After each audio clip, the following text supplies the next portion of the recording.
네, 늦은 시간까지 이렇게 계속 감사의 말씀을 드립니다. 오늘 제가 말씀드릴 거는 디지털 변혁과 물류라는 주제로 가지고 말씀을 드리는데요.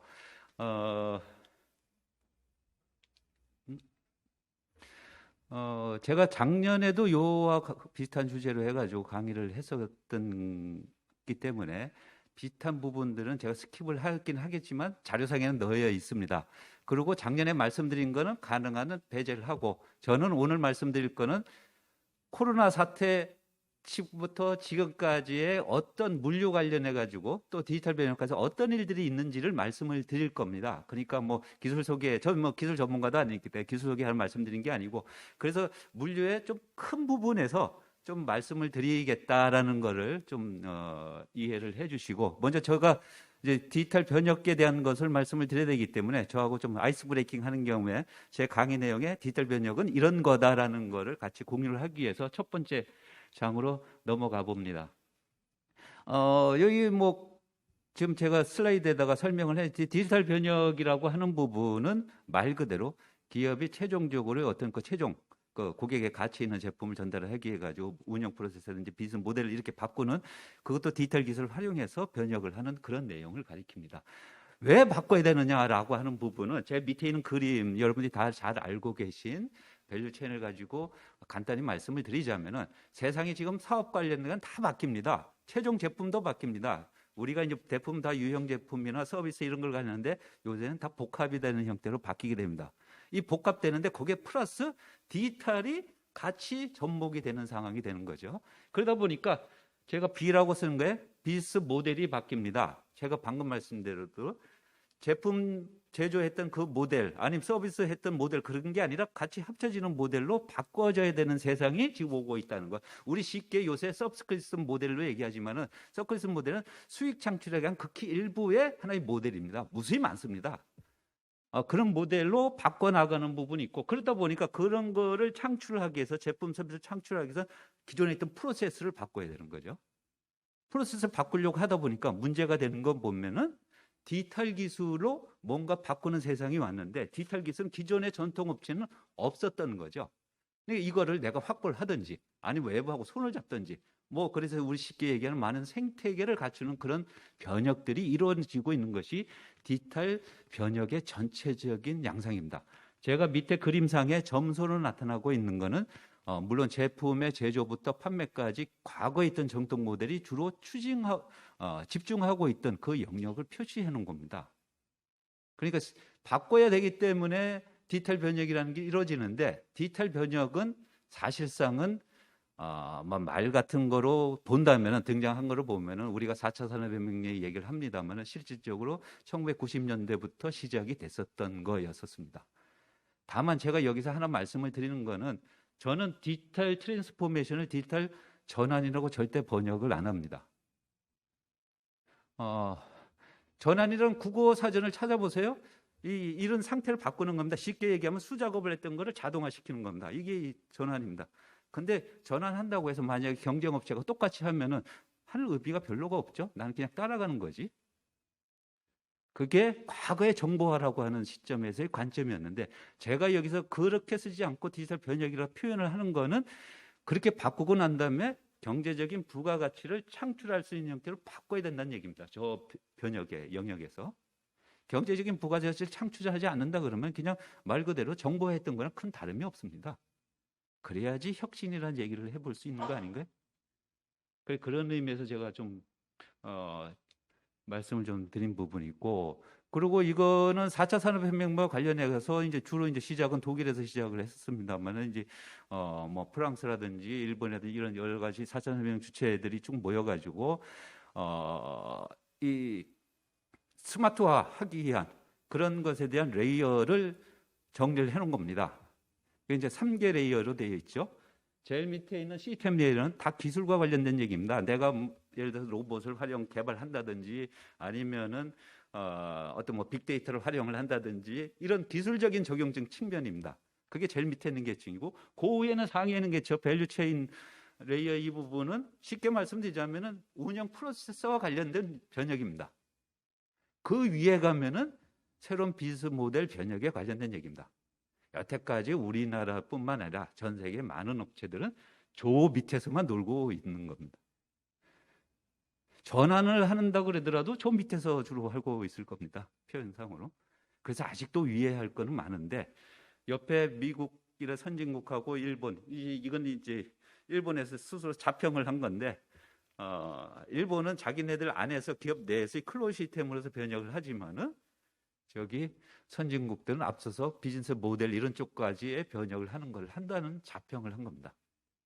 아직도 그러니까 우리가 갈 길은 멀다라는 거고, 그동안 제가 사례를 여기 제시했습니다. 이 설명을 드리지 않을 겁니다. 여러분들이 내용을 보시면 될 테고, 무수히 많은 아까 말씀 그 번역과 관련돼 가지고 여러 가지 디지털 트랜스포메이션이 많이 이루어져 와 있습니다. 우리가 선택의 문제였죠. 할 거냐 말 거냐. 그래서 이거는 코로나 이전에 있었던 디지털 트랜스포메이션에 관련해서의 선택의 문제를 말씀을 드리고, 지금은 필수의 문제로 바뀌고 있다라는 거를 이 코로나 팬데믹, 19 팬데믹과 물류라는 주제로 말씀을 드리겠습니다. 뭐 여러분들이 다 1년 반 전에 다 겪으셨던 부분입니다. 락다운을 시작해가지고 삼금, 사무의 상황을 맞이를 했습니다. 이 밑에 표현이 있죠. 일하러 갈 때도 없고, 사러 올 때도 없고, 돈도 없고, 물자도 안 오고, 다 이런 걸 어려움을 겪은 상태를 맞이했었죠. 그게 이제 삼금 사무 상태인데, 그러다 보니까 정치, 경제, 사회, 기술 모든 분야에서 지금 많은 변화가 일어나고 있습니다. 그러다 보니까 물류 부분은 당연히 변화가 있는데, 이 네 가지 부분에 대한 것을 제가 뒤에서 잠시 후에 말씀드리고 하고, 이런 걸 전체적으로 번역을 하기 위해서는 경제, 경영의 ACBM이라고 하는 그 체제를 구축하는 것이 더욱더 필요해지는 세상이 되고 있습니다. AC는 커넥티드입니다만 사실 제가 앞서 말씀을 드렸죠. 물자가 안 오다 보니까 사업도 못하고, 아니 공장에도 못 가고 사람들이 못 가고, 이렇게 단절된 상태를 맞이했지만 계속 사업을 지속을 해야 되는 컨티뉴어스. 그러려고 하다 보니까 모든 자원과 활동이 다 항상 쭉 내가 통제 가능한 형태로 있어야 되고, 그러려고 하다면 그런 쪽에 어떻게든 내 거든 아니든 연결을 시켜야 된다는 의미에서 저는 ACBM 모델이 구축해야 될 필요성이 있고, 이것도 마찬가지로 물류도 이런 체제로 가야 된다는 겁니다. 그럼 첫 번째, 여러분이 잘 아시는 내용들입니다. 물류 부분 트렌드는 이제 전자상거래가 확대가 되고 있죠. 밑에 그 그래프, 왼쪽에 있는 그래프가 이제 산자부가 발표를 한 작년도의 실적인데, 오프라인 매출 증가율이 계속적으로 떨어지지만 온라인은 올라간다. 여러분이 다 아시는 내용들입니다. 그리고 이러다 보니까 선진국에서 좀 상대적으로 좀 뒤처졌던 이런 그 전자상거래 좀 뒤처졌던 이런 국가들에서도 계속 더 늘어날 거라고 얘기를 하고 있죠. 근데 사실상 얼만큼까지 늘어날 건지에 대한 부분은 좀 찬반이 좀 있습니다. 현재 상태로서는. 근데 하여튼 계속 늘어날 거다라는 것을 보고 있고, 그러면 여기에 맞춰가지고 물류 부분들도 상품군도 바뀌어 사용하는, 이용하는, 구매하는 그 상품도 바뀌기 때문에 거기에 따른 물류에 대한 변화들도 있어야 되고, 물론 그러다 보니까 뭐 풀필먼트 센터를 만들어야 된다는데 뭐 이커머스가 뭐 많이 등장을 한다든지 뭐 여러 가지 얘기들이 지금 나오고 있죠. 이제 그런 부분 뒤에 가서 다시 한번 또 말씀을 드리겠습니다. 두 번째 부분은 공급망이 재구축되고 있는 상태입니다. 앞서 말씀드린 락다운 이런 그런 경험을 하다 보니까 나타나는 문제지만은 결국은 지금 미중 간에 마찰이 일어나면서 공급망 단절, 분단 사태가 일어날 우려까지 있는 상황을 첫 번째 맞이하고 있고요. 두 번째는 그 포스트 코로나만 문제만 아니죠. 지난 1년 반 동안에 물류와 관련된, 공급망과 관련된 건 거의 모든 위기가 다 닥친 퍼펙트 스톰 같은 시기였습니다. 올해 들어와 가지고 텍사스 한파로 인해서 반도체 문제들, 그리고 수에즈 운하문화 문제들, 이런 것들이 지금 다 겹쳐져 있어요. 지금 상반기에. 거기다가 아직도 코로나가 진전이 되고 있다 보니까 특히 신흥국 중심의, 제가 밑에 있죠. 인도라든지 이 운송하는 인력들 확보하기 어렵다는 거에 기사들을 쭉 제목을 써놓은 겁니다. 인도, 요새 와가지고 인도네시아, 뭐 어제 신문에는 방글라데시의 그 제품 공급을 하는 인력들 확보가 어려워. 계속 이렇게 코로나 사태는 지속되고 있는 상황입니다. 이 속에서 어떻게 우리 물류업계가 대응을 할 건지가 굉장히 고민에 빠져 있는 상황이죠. 그래서 제 오른쪽에 있는 그래프가 최근에 그 일본 내 자료에 나왔던 거를 제가 올려놓은 겁니다만은 미국의 이제 세계 항만들에 대해 가지고 저기 물류 그 하역해야 될 그 양을 보면은 2000년대에 최고치 그래프를 올리고 있죠. 지난 4월에 있는 실적입니다만은 최고치로 올라가 있죠. 그리고 뭐 저걸 지금 빨리 해소를 시켜야 되는데 해소할 인력들이 얼마큼 있는지에 대한 문제. 물론 지금은 많이 이제 컨테이너가 부족하다고 뭐 이런 얘기도 하지만은 지금 쌓아놓고도 해소시키는 그런 문제가 있고, 반대로 화물 전체라 보니까 제품 입하 지체라고 하는 저 부분이 지난 70년대에 저희가 1차 오일쇼크 80년에 들어와가지고 2차 오일쇼크를 맞이했죠. 그 1차 오일쇼크 시대와 똑같은 시기로 지금 제품 입하 지체가 이루어지고 있는 상태입니다. 저게 언제 해소될 건지는 아무도 장담을 지금 못하고 있는 거죠.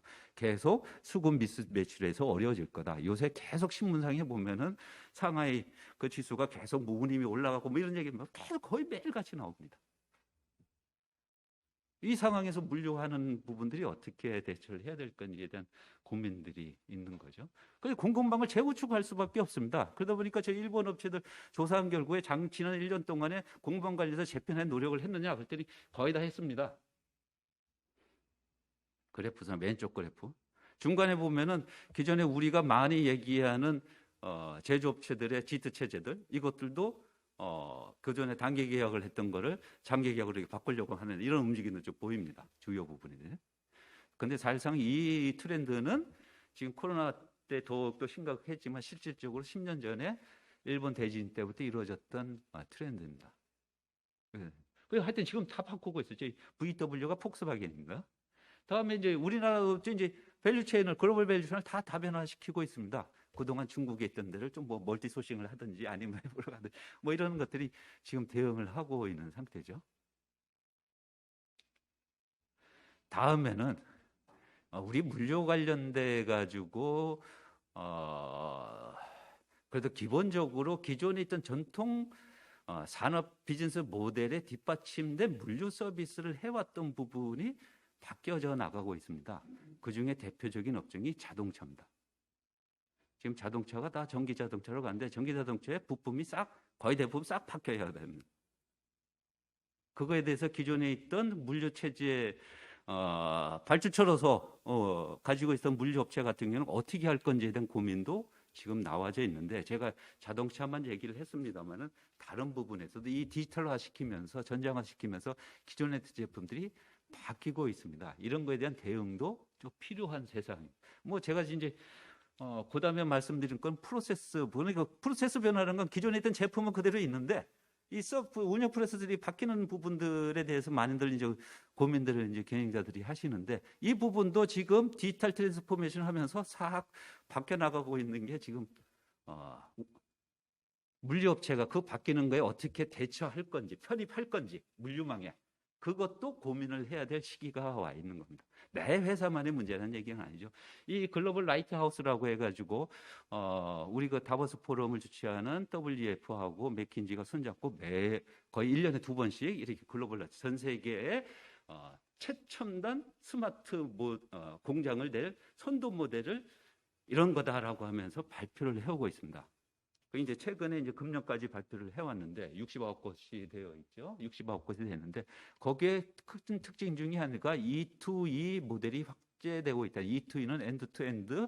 그거는 저 밑에 왼쪽에 여기 보면은 팩토리라고 되어 있죠. 기존에 우리 회사 내 공장 차원에서 있었던 스마트 팩토리가 아니라 그 밑에 있는 엔드 투 엔드라고 이 공급 사슬망에서의 혁신이 이루어지는 트렌드가 많아지고 있다는 얘기입니다. 그리고 그 많아지고 있고, 그 많아지는 것 때문에 이 글로벌 라이트하우스라고 하는 선도 업체들을 디지털 트랜스포메이션에 대해 평가하는 KPI가 이렇게 있는데, 기존의 공장 차원에 있었던 KPI하고 엔드 투 엔드, E to E 이쪽에 KPI의 수준이 다른 것들이 많이 보입니다. 그 중에서 시간이라든지 비용을 절약한다든지 이런 쪽에 월등히 더 E to E 모델이 더 앞서가 있습니다. 여기에 우리가 들어가야 되는 부분인데, 단 이게 이제 작년의 수치입니다만 올해 보고서에는 나와 있지 않아서 제가 작년 수치를 요구합니다만, 제가 방금 말씀드린 E2E 모델이 늘어나는 것도 있지만은 또 한편으로 우리 물류 쪽에서 한번 고민을 해야 될 부분은 뭐냐면, 그 공장이 예를 들어서 내가 우리나라의 내가 어떤 대표적인 기업인데 여기다 글로벌 라이센스 하나를 딱 친다, 이게 아니고 해외로 갑니다. 그러니까 내가 그동안에 어떤 여러 가지 그 공급처로서 있었던, 물류의 공급처로서 있었던 그 업체들에 대한 변화가 무수히 많이 일어나고 있는 것이 프로세스상으로도 나타나고 있는 거죠. 이 부분들이 어떻게 변화를 해야 될 부분인지 하고, 마지막 그 트렌드로는 여러분이 잘 알고 계시는 비대면, 비접촉 아니면 저접촉, 비대면으로 100% 할 수 있는 사업은 거의 없습니다. 저접촉하는 상황이 더 많은데, 기존에 이제 기존에 있던 오프라인 업체들은 고객이 다가가는 비즈니스 모델이었어요. 주로 내가 앉아가지고 식당 같이 손님들 쫙 이러고, 그거로는 더 이상 못 사는 세상이 된 거 아닙니까? 코로나 쪽에. 그럼 고객에게 다가가는 모델을 만들어야 되는데, 여기에 대한 것이 지금 현재 유통물류업체들의 심각한 고민들이죠. 대표적으로 뭐 많이 얘기하고 있는 아마존 아니면 쿠팡 이런 얘기들을 합니다만, 첫 번째 트렌드로서 얘기를 할 수 있는 건 다이렉트 모드 방식입니다. 쉽게 말씀드리지만 요새 많이들 쓰는 용어 중에 D2C라고 해서 다이렉트 커머스, 컨슈머, 이거에 대한 얘기들, 커스터머 뭐 이런 얘기들에 대한 D2C 모델을 쓰는데, 사실상 D2C 모델보다는 90년대 제일 먼저 시작한 델 컴퓨터라고 하는 회사가 다이렉트 모드라고 하는 거로 성공을 거뒀습니다. 그게 뭐냐면 대량 주문해가지고 생산하고 그러고 직접 고객에게 납품을 시켜주는 이런 모델을 가리키는데, 제가 이제 이 모델을 하려고 하다 보면 항상 좀 고민했을 부분이, 그러면 기존에 있던 전통업체들이 어떻게 대응을 할 거냐라고 고민을 하면은, 만약 쿠팡 같은 모델을 좀 해야 되겠다. 그래서 뭐 신세계가 네이버하고 손을 잡는다든지 이런 거, 아니면 창고를 많이 짓겠다든지, 아니면 배달 서비스 좀 가지겠다든지, 이런 부분들이 지금 와서 고민하지만 사실상 여러분이 우리 물류 쪽에서 봤을 때 쿠팡이 제일 먼저 우리 물류 쪽의 업계에 고민을 많이 안겨줬던 모델이 로켓 배송이죠, 그죠? 많이 이렇게 뭐 여러 가지 소송 문제도 있었던 거였었고, 다 이 내재화 시키는 겁니다. 빨리 가야 되거든. 앞서야 가야 돼. 아니면 내가 컨트롤할 수 있어야 되거든. 그다음에 공장도 내가 짓는 거고. 과거에 특히 이제 백화점 쪽이지만 살짝 그 직매임도 없었고, 전자상거래 같은 경우들은 다 중개형이었었습니다. 근데 다 쿠팡 같은 경우는 다 지금 배송도 하고 창고도 지고 다 내재화하는 거죠. 근데 지금에 와가지고 그 업체 쫓아가야 된다고 그러면 기존에 인력과 자본과 시장을 주도하고 있던 전통 유통 물류 업체들은 뭘 하고 있었는지가 내가 좀 반문하고 싶은 내용입니다. 이런 모델에 변화하는 거는 지금 현재만에 있었던 건 아니다라는 겁니다. 그래서 물류의 기존의 앞에 상류에 있는 부분이 다 변혁이 일어납니다. 제품부터 시작해서 프로세서도 바뀌고, 그걸 통해서 전달을 하기 위해서 여러 가지 손을 잡고 하는 모델들이 싹 바뀌기 때문에 당연히 물류 쪽도 바뀌게 되는데, 물류는 그래도 초점을 모아야 될 거는 뒤에 다시 한번 말씀을 드리겠습니다만, 이 공급사설 활동이 지금 나는 넘겨주고 나면 잘 모르겠다 이런 세대는 이제 벗어난다는 얘기입니다.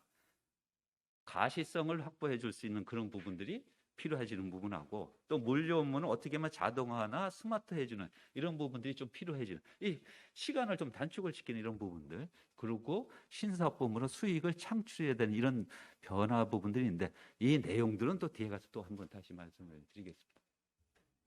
그래서 이제 앞에는 트렌드만 얘기했고, 이제 주로 이제 최근에 어떤 동향 사례들을 가지고 말씀을 드리겠습니다. 첫 번째, 정책 동향입니다. 우리나라가 지금 현재 제5차 국가물류 기본계획을 지금 수립 중에 있습니다. 이제 10년 동안 육해공 물류에 대해 가지고 어떤 최고 단위, 최고 높은 수준 단위에서의 기본 계획을 수립을 하는 그 작업을 하고 있는데, 당연히 수립하는 배경에는 코로나19 사태, 전자사건의 확산에 맞춰 가지고 물류 산업을 어떻게 첨단할 거냐, 고도할 거냐, 이런 거에 대한 계획을 담고 있습니다. 그래서 여기 보면은 디지털 트랜스포메이션하고 같이 동의하라고 볼 수 있는 스마트화라는 내용이 거의 다 많이 들어가 있을 겁니다.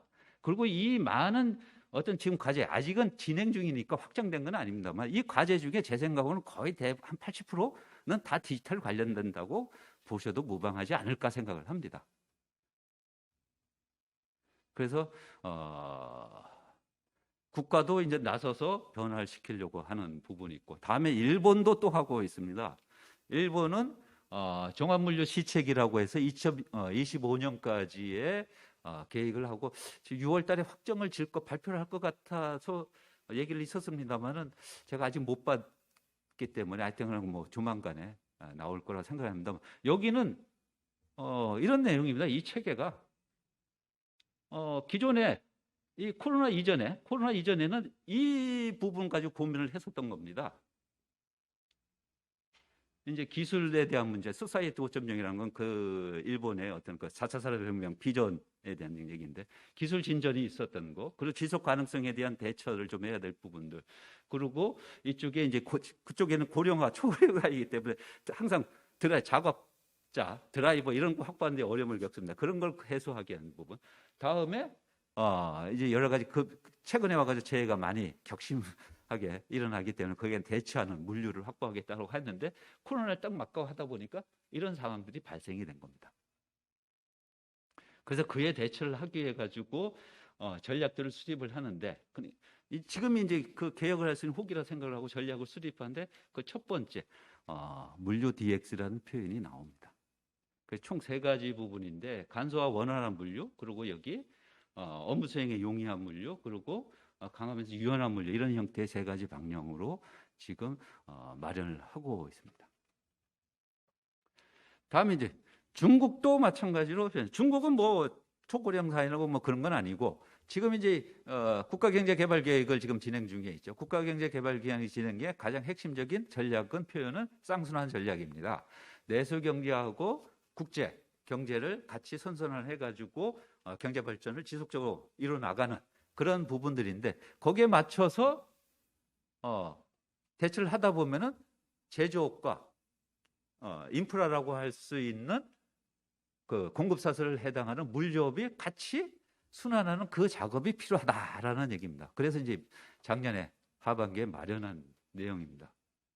그 여기 보면 중간에 보면은 뭐 어려운 내용보다 중간에 보면 여기 뭐 무슨 물류 무슨 쭉 이렇게 쓰여 있는 부분들이 있죠. 거의 여러분들이 생각하시는 그 물류들은 다 중국이 지금 하겠다라고 나서고 있습니다.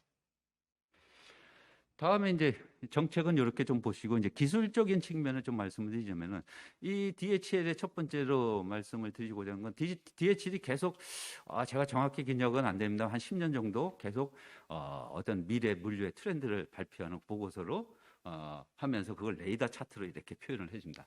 그래서 트렌드 레이더라고 이렇게 표현을 하는데, 최근에 표현했었던 거는 작년 9월에 나온 겁니다. 그러니까 코로나 사태를 반영을 해가지고 발표를 한 거고, 그 전에는 2018년에 발표를 했습니다. 이제 그렇게 배경을 좀 말씀을 드리고, 여기 이제 이 트렌드에 보면은 이 그래프 상으로 보면은 역량이 높은 거, 낮은 거, 그리고 그거에 대해서 대응을 해야 될 변화에 대한 것들이 5년 내, 5년 후 이렇게 표현을 합니다. 그리고 2가지로 나눈다. 왼쪽에는 소셜과 비즈니스, 오른쪽에는 테크놀로지. 일단 먼저 테크놀로지 쪽으로. 테크놀로지 쪽으로 중요하다라고 5년 내 이런 것들이 중요하다고 얘기하는 건 여러분들이 다 알고 있는 그 얘기 들으셨던 뭐 AI라든지 IoT라든지 이런 것들이 다 들어 있습니다. 이거는 뭐 그전에 했던 거랑 큰 변화는 없는 상태고요. 다음에 여기 이제 이 클라우드하고 API라는 거는 요새는 다 클라우드로 전환을 해나가 시스템을 전환을 해나가는 거. 그리고 기존에 있던 기기에 대해서 다른 업체하고 생태계를 확보를 하기 위해서 API라고 해서 이렇게 연결시켜주는 프로토콜 이런 것에 대한 것들을 제공해주는 그런 기술들이 갈수록 늘어나고 있다. 중요해질다. 5년 내로 일어날 거다. 근데 요 왼쪽에 서비스 앤 비즈니스는 보면은 여기 첫 번째 로지스트 마켓플레이스 이건 뭐 중개 모델이라고 보시면 됩니다. 화주하고 그 물류업체하고 중개해주는 이런 모델로 이거 늘어날 거다. 그리고 뭐 서스테이너블에 대한 얘기들 이런 것들이 있고 그 다음에 이제 요 밑에 조금 그 영향도는 좀 떨어질 거라고 얘기하면 여기 신선 물류라든지 뭐 이런 것들이 지금 들어가 있는 상태죠. 그리고 그 멀리 5년 후로 쭉 봤을 때는 여기 슈퍼그리드라고 하는 이 슈퍼그리드는 말 그대로 4PL 다음이라고 얘기를 하고 있습니다. 이 책 그 보고서상을 보면은 모든 그 물류 활동과 관련해서 글로벌로 통합시키는 그런 모델이다. 뭐 이런 식으로 얘기를 하고 중간에 물류하고 좀 관심이 없을 것 같지만 이렇게 퓨처라고 워크라고 하는 미래 물류 관련된 활동입니다. 여기 내용은 뭐 로봇이라든지 이런 것들로 같이 활용을 한다든지 이런 것들 때문에 물류의 그 업무가 이제 변화가 시켜나기 때문에 변화가 일어나기 때문에 그에 대해 맞는 인력들이 필요해지는 그런 세상이 곧 5년 내로 올 거다. 뭐 이런 얘기를 합니다. 그래서 제가 요 밑에 줄을 달았습니다만 기존에 있던 코로나 이전에 있었던 거하고 그 이후에 있었던 거의 차이 부분에 대한 부분들도 좀 보시면 코로나에 어떤 변화가 있었다는 것을 알 수 있을 테고요. 이 부분은 그래서 앞서 있는 그 기술 트렌드 중에서 이 부분은 제일 많이 지금 투자가 이루어지고 있는 분야다라고 얘기를 하는 부분입니다.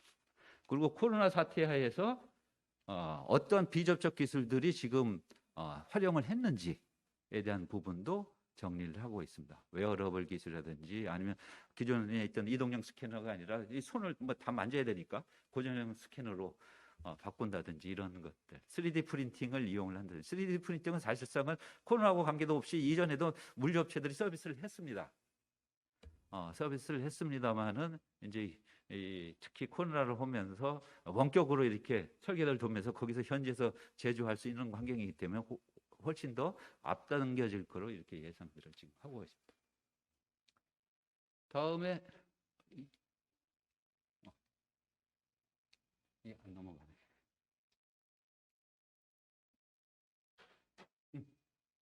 그래서 제가 앞에 그 3개 레이어를 얘기를 했었는데 제가 봤을 때 3개 레이어 오른쪽은 기술입니다.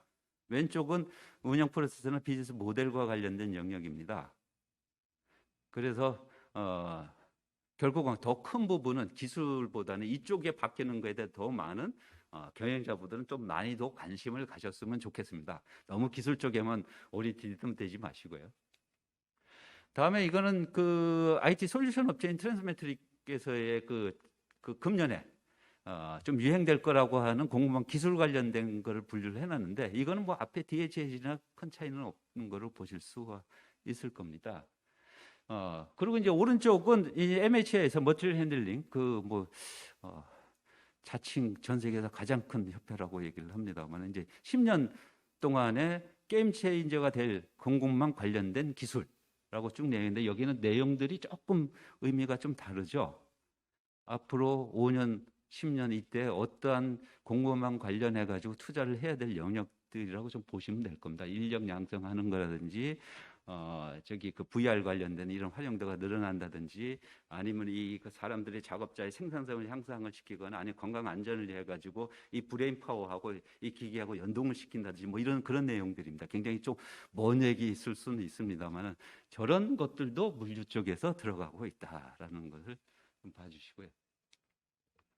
다음에 제가 아까 스마트 팩토리 이쪽에 대한 것을 이제 독일에서 시작을 했다고 한 10년 동안 제4산업을 시작을 했던 게 그건데 우리 인더스트리 4.0 뭐 이런 얘기들을 지금 하고 있죠. 그 프로젝트와 관련해 가지고 독일이 어떤 프로젝트가 이루어지고 있는지를 유스 케이스라고 하는 곳에다 담아 놓고 있습니다. 밑에 주소를 여러분들 한번 좀 들어가 보시면 되는데 제가 거기서 물류라고 응용 부분에 있는 것들을 찾아보면 총 14개가 있습니다. 이거를 제가 그러니까 스마트 팩토리 그러면 우리는 다 공장만 이렇게 좀 많이 관심들을 가지는데 이쪽에서도 좀 R&D를 좀 해보시는 게 어떠신가라는 거고요. 근데 여기에 앞서 말씀드린 그 사례들에 관련된 기업들을 정리를 해놓은 건데 주로 IT 쪽의 어떤 솔루션이라든지 그런 것을 통해 가지고 뭐 과시성을 확보한다든지 실시성을 높인다든지 이런 부분들의 연구 과제들입니다. 주로. 근데 생각보다 이렇게 크게 많이 늘어나지는 않다는 개인적인 느낌입니다. 제가 한 3년 동안 지금 계속 이 모니터링을 합니다만은 크게 늘어나지는 않습니다. 어떤 이런 일들이 그쪽에서도 있다라는 거, 스마트 팩토리라는 과제 속에서도 있다라는 거고요. 다음에 이제 우리나라 제가 2017년부터 요 자료를 내기 전까지 5월까지 쭉 이렇게 그 물류 관련된 R&D가 국가 R&D가 어느 정도 있는지를 좀 여러분들께 좀 말씀드리고자 조사를 좀 해봤습니다만 여러분이 가지고 있던 자료하고 요 자료가 다릅니다. 제가 좀 더 디테일하게 좀 보고 건수를 좀 조정을 했습니다만은 총 물류와 관련된 이 물류라는 거는 그 우리 R&D를 이렇게 그 과제를 이렇게 분류하는 그 유형에 따라서 물류라고 해당되는 부분에서 봤을 때 총 302건의 신규 과제가 있었습니다. 신규 과제가 302건. 그 중에서 아까 앞서 말씀드린 그 우리 디지털 관련된 디지털 번역의 주요 기술들과 관련해 가지고 키워드라고 얘기할 수 있는 이런 기술들을 쭉 제가 이렇게 좀 임의로 이렇게 나눠 본 거고요. 그 관련돼서 그 국가 R&D를 수행하신 분들도 계시겠습니다. 거기에 이렇게 R&D를 수행하시는 분들이 그 자기 과제에 나중에 검색에 용이하게 해서 키워드를 이렇게 입력을 합니다. 그 키워드 입력한 거를 제가 좀 건수가 몇 개인지를 좀 이렇게 살펴본 겁니다. 그래서 우리나라에서도 연구 과제로서는 뭐 많다라고 이런 얘기할 때는 보다 우리가 이런 그 연구 과제, 물리적 연구 과제가 한 2년 정도 2019년, 20년에 이렇게 급격하게 늘었습니다만 그 사이에 이런 일들이 굉장히 좀 많이 이루어지고 있다라는 거고 이 영역은 거의 그 물류 관련된 뭐 화역, 항만 그리고 생활 물류, 제조와 관련된 그 안에서 생산 물류 거의 다 포함되어 있다고 보시면 됩니다. 그래서 이런 데서도 좀 기회를 좀 찾아보시길 바라고 다만 여기서 말씀드리는 거는 제가 키워드라는 걸 검색을 했기 때문에 키워드로 나타나지 않은 것들은 과제들이 더 있을 수 있다는 것을 여러분들이 이 데이터에 보실 때 유념을 해주시길 바라고요. 다음에 이제 추진 사례로서 이제 기업들의 주로 좀 사례들을 했는데 이 자료들은 작년에 제가 나눠드린 자료에 있습니다. 그래서 제가 이거는 스킵을 하겠습니다. 여러분께 그냥 혹시 이런 것들이 있느냐라고 고민을 하실 때 한번 보시라고 제가 이것도 마찬가지 스킵을 하는데 앞서 부분은 주로 전통업체들의 대응 사례인데 이거는 물류 관련된 신규 사업들입니다. 여기 다 오른쪽에 있는 이 사례 기업들이 다 신규 주로 ICT와 관련된 기반된 스타트업들, 벤처들 이런 사례입니다. 제가 여기서 한 가지 말씀을 드리고 싶은 부분은 꼭 우리 물류 부분만 아니라도 다 제조업체도 마찬가지고 주로 대부분 다 ICT 스타트업들은 앞서가서 시작을 합니다. 전통업체들은 좀 뒤쳐져 있다가 나중에 가다가 이 쿠팡이라는 이베이 돈 비싸게 주고 살아야 되는 그런 세상을 맞이하는 그런 경우들이 있는 것으로 대부분들 그런 자세를 취해왔었죠. 그래서 앞서 말씀 뭐 중개 이런 모델들도 다 여기 다 들어가 있는 것들이. 그래서 물류 쪽에는 기존에 있던 그 우리 운영 프로세스 활주를 지원해주는 이런 모델이 아니라 새로운 사업들도 많이 지금 등장을 하고 있고 해왔다는 겁니다. 그리고 이제 대표 기술의 동향도 제가 여기에 설명을 했습니다. 앞에 있던 쭉 여러 가지 주요 기술들에 대해서 어떤 것이 대처하고 있는지 다 벌써 제가 4차 산업혁명 인더스트리 이 얘기한 거 시작을 한 것이 짧으면 한 6년, 길면은 10년인데 그동안 많이 이루어져 왔습니다. 특히 2015년, 16년부터 전 세계에 ICT와 관련된 스타트업의 자금이 폭발적으로 늘었습니다. 이러면서 스타트업들이 엄청나게 게 많이 생기면서 물류 쪽에도 신사업들이 많이 등장을 해온 거죠. 그런 역사로 본다면은 한 뭐 길게 잡으면 5년, 한 3, 4년 이 정도의 역사를 가지고 있습니다. 최근의 일도 아니고요. 여기서 또 기회를 또 한번 찾아보시길 바라고. 코로나 쪽에서는 어떠한 일들이 있었나를 이제 쭉 제가 이렇게 사례들을 조사를 해보니까 한 4가지로 이렇게 좀 나눠볼 수가 있습니다. 일단 전자상거래 물량 확대에 대응하기 위해 가지고 여러 가지 투자하는 그런 부분들, 그리고 이제 뭐랄까 이 DX를 관련해 가지고 비대면의 비접촉에 이런 대응을 하는 그런 케이스들이 있었고, 작년 올해 걸쳐 가지고 다음에 이제 말 그대로 갑자기 코로나 사태 때문에 긴급 물자 확보가 중요한 세상이 됐죠. 이제 그런 것에 대응하는 것들이 있었고, 그리고 지속 가능이라고 해가지고 친환경적인 이런 모델로 갖추는 이런 대응들에 대한 변화가 크게 4가지로 있습니다. 그래서 뭐 여러 가지 많은 얘기들이 지금 오고 가고 있습니다만은 변화에 대해 가지고 선언적인 얘기는 아니다라는 겁니다. 물론 앞서가는 업체들의 얘기긴 하지만은, 그거 말고 최근에 봐서 부쩍 많이 이제 좀 제기되고 있는 최근에 몇 가지, 한 2가지 새로운 사항만 말씀을 좀 드리겠습니다. 이 사례로서, 대응 사례로서. 첫 번째, 피지컬 인터넷, 물류 쪽의 피지컬 인터넷입니다. 인터넷은 들어봤는데 왜 갑자기 피지컬 인터넷이냐 이런 얘기를 할 수 있는데, 인터넷이라는 것이 TCP/IP라는 표준에 의해 가지고 서로 각자 그 구축한 거를 서로 연결을 시켜 가지고 글로벌로 이렇게 거대한 망을 구축을 한 게 인터넷 아닙니까? 그런 사상을 물류업계도 좀 도입을 해보자라고 하는 겁니다. 그래서 여기 오른쪽 하단에 이 표준화된 이 컨테이너, PI 컨테이너라고는 피지컬 인터넷 컨테이너라는 거를 좀 만들어 가지고 이런 것들을 가지고 각자 망을 공유를 해 가지고 물류를 더욱더 효율성 높게, 그리고 자원도 줄이고, 그리고 결국은 또 그 얘기는 친환경하고 연관이 되고 이런 모델로 해보자라고 해가지고 유럽에서 EU에부터 시작을 해오고 있고, 작년에 일본에서 또 연구에도 시작을 해왔습니다. 결국은 기존의 단일 업체의 어떤 디지털 트랜스포메이션이 아니라 업계 전체, 나아가서는 글로벌적 차원에서 표준화해서 좀 옮겨보자라고 하는 그런 움직임들이 지금 시작되고 있다는 거고요. 피지컬 인터넷. 이 자세한 내용은 뭐 슬라이드를 보시면 될 겁니다. 2번째는 물류 마스입니다.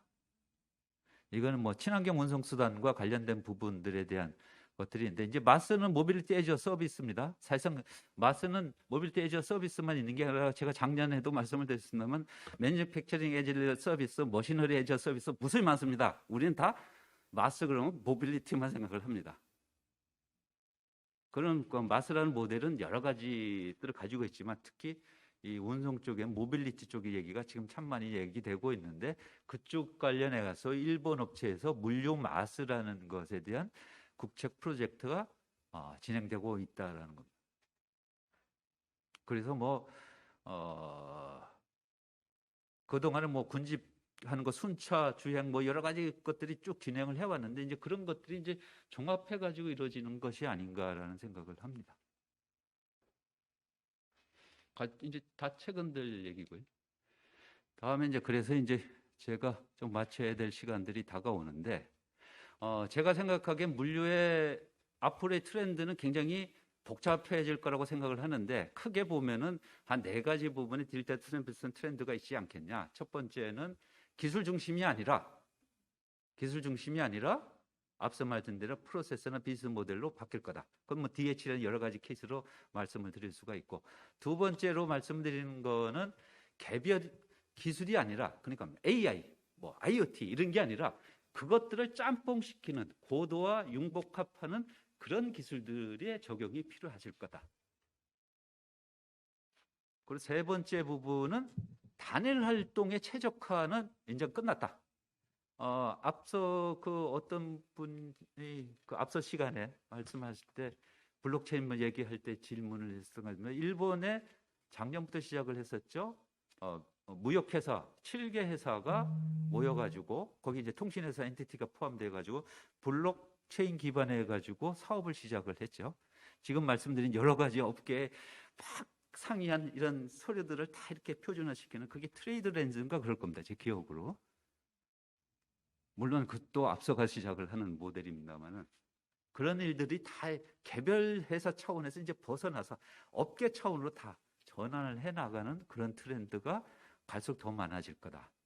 그리고 마지막 네 번째 트렌드는 여태까지 여러분들이 생각하시는 아니 변혁을 하겠다는 그 대상은 산업화 시대의 모델입니다. 지금 우리 뭐 가장 중요하게 많이들 얘기하고 있는 지속 가능에 대한 이게 다 친환경 관련된 모델인데 그런 부분들 뭐 DHL 그 케이스도 봤죠.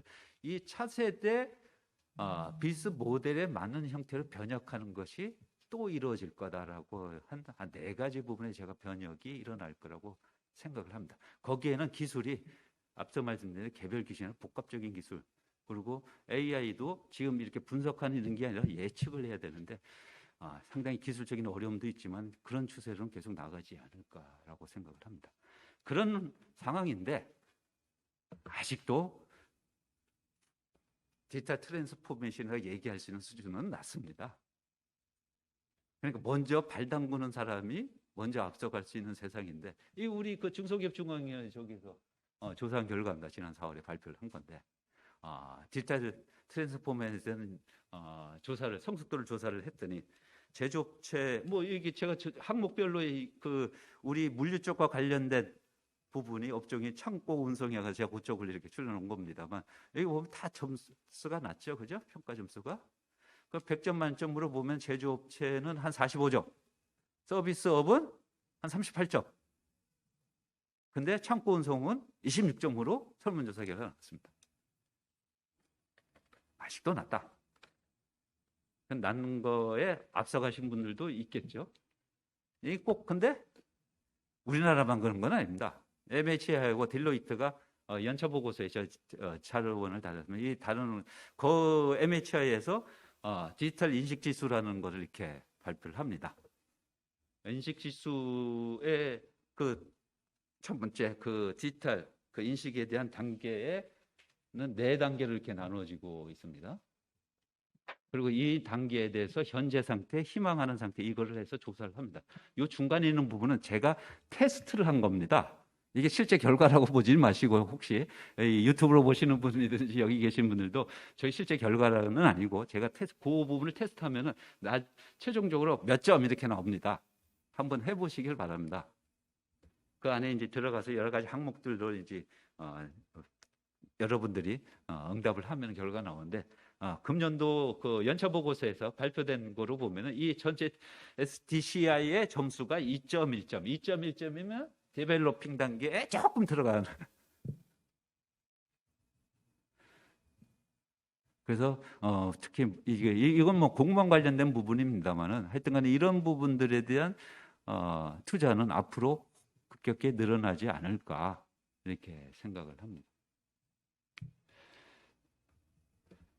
그래서 투자는 늘어나긴 늘어나는데 어느 쪽으로 투자를 할 거냐라는 부분도 MHI에서 이렇게 나온 게 있는데 기술 수용도 조사가 있는데 여기 보면은 이 여러분들이 생각하는 주요 기술들에 보면은 많은 것들은 거의 뭐 절반 전후 수준으로 지금 와 있죠, 그죠? 근데 이게 향후 5년 내로 합치면 거의 80%가 넘습니다. 내가 수용하겠다라고 하는 응답이. 그럼 거의 다 했다고 봐야 되는 거 아닌가요? 그래서 제가 앞서 말씀을 드렸듯이 이제 마치면서 이제 말씀을 드리지가 한 거는 지금까지의 디지털 트랜스포메이션에 대한 얘기를 했을 때는 기술을 한번 좀 도입을 해보세요. 뭐 빅데이터니 AI니 로봇이니 뭐 이런 것들 좀 한번 도입을 해. 그럼 나는 물류하는 부분에 안 되는 저걸 할까 말까 안 쫓아갈까 이런 고민이었습니다. 앞서가는 업체들이 하는 거 좀 보고 나도 좀 해보자 이렇게 됐는데 지금 단계는 코로나 사태를 맞이하다 보니까 이거는 선택이 아니라 필수인 상황으로 지금 되어가고 있다는 걸 말씀드리고 두 번째는 제가 오늘 주제가 디지털 변혁이란 주제에 디지털에 다녔지만 자산 변혁입니다. 디지털이 빠진 변혁은 이 세상에 없습니다.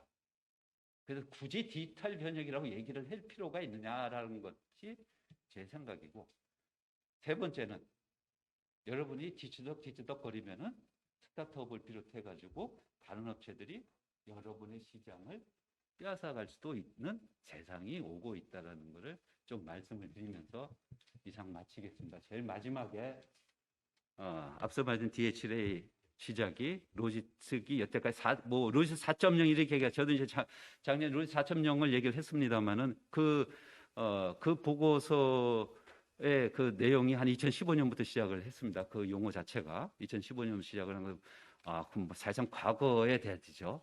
올드 패션드에 대한 용어가 돼버렸는데, 그래도 이 코로나를 맞이하고 난 다음에 DHL이 다시 또 정의를 한 겁니다. 이제 시작이다라는 겁니다.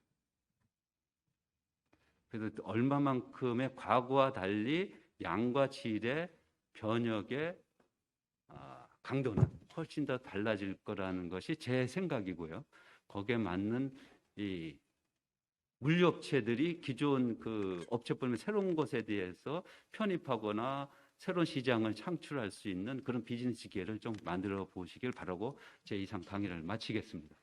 예, 우리나라 디지털화, 우리나라 물류 산업의 디지털화를 100점 만점에 몇 점 정도로 이렇게 평가를 하십니까? 이 데이터가 상당히 좋은 자료들이 많아갖고요. 제가 그 첫 번째 말씀을 드리기 전에 뭐 여러분들이 다 실무에 계신 분들이시니까 있습니다만 물류 범위가 워낙 광범위합니다. 그리고 이 국제 물류는 주로 포워딩 관련된 건 서비스 쪽입니다만, 물류 얘기하면 물류 자동화 설비도 있고, 우리 대부분 다 로봇 얘기하는 건 다 물류 자동화 얘기들입니다. 아니면은 R&D까지 쭉 보면 다 정보화 이런 쪽입니까? SI 업체나 뭐 이런 쪽에 또 무수히 많습니다. 그러니까 물류화의 수준을 어느 정도로 얘기를 할 거냐라고 부분에 굉장히 저도 고민스러운 부분인데, 기존에 있던 상황, 우리 물류 서비스에 이렇게 포워딩 관련도 포함을 해가지고 택배든 이런 부분들, 사실상 지금 아까 말씀드린 내재화를 한다? 그럼 택배 업체들도 다 바뀌어야 될 상황이죠. 물류 자동화 설비, 사실상 우리나라가 과거에도 그렇고 지금도 그렇고 경쟁력이 없습니다.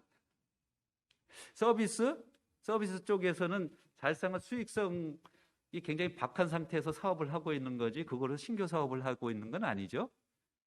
그 부분 한 가지 말씀을 드리고 있고, 두 번째는 아까 제가 3레이어를 말씀을 드렸습니다. 기술적인 측면, 운영 프로세스 측면, 신비즈니스 모델 측면, 이 세 가지를 말씀드렸는데, 우리나라 물류 쪽과 관련된 부분은 주로 꼭 물류만은 아닙니다만 주로 기술 적용에 급급하죠. 그리고 과거 1990년대에 정보화라고 얘기를 할 때, 정보화를 할 때 기존에 있던 수동으로 되는 걸 이렇게 IT로 좀 바꾸는, 사실상 그래서 그렇게 하면 안 된다고 해가지고 여러분들이 다 지금도 컨설턴트들은 다 얘기를 하고 있는 비즈니스 프로세스 리엔지니어링이 만들었는데, 프로세서를 바꾸라고. 근데 디지털 변혁과 관련돼서 많은 얘기를 하는 건 프로세서는 그냥 놔둡니다. 아까 제가 경제적인 부가가치는 창출을 안 하는 형태로 디지털 전환한다고 제가 말씀을 드렸죠. 네, 그런 걸로 받고, 아까 중소기업, 중소업체들 이 얘기를 하는 것도 있고, 제가 작년에 말씀드린 거에 보면은 우리나라의 물류 전자상거래가 시작한 게 한 20년이 됐는데, 우리 운송 이쪽 관련된 업체의 전자상거래 비중이 아주 낮습니다. 비율이.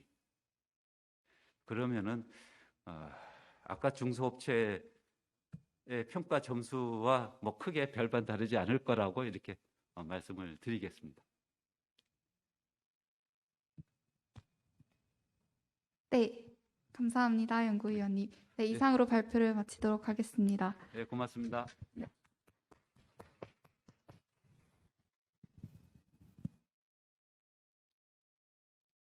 네, 이것으로 이번 신남방 신북방 정책 역의 사례 및 미래물류시장 대응 전략 세미나를 모두 마치도록 하겠습니다. 나름 다양한 주제로 내용을 구성해 보았는데 만족하셨기를 바라며, 내일 동일한 시간대에도 개최되는 2일차 세미나에는 다음과 같은 발표 주제로 진행될 예정이며 많은 관심 부탁드립니다. 내일 참석하시는 참석자 여러분께서는 오늘 배포해드린 교환 자료를 꼭 지참하여 주시기 바랍니다. 마지막으로 문자로 발송되는 설문조사에 응해주시면 감사드리겠습니다. 끝까지 자리를 지켜주신 참석자 여러분께 감사를 드리면서 세미나를 마치도록 하겠습니다. 감사합니다.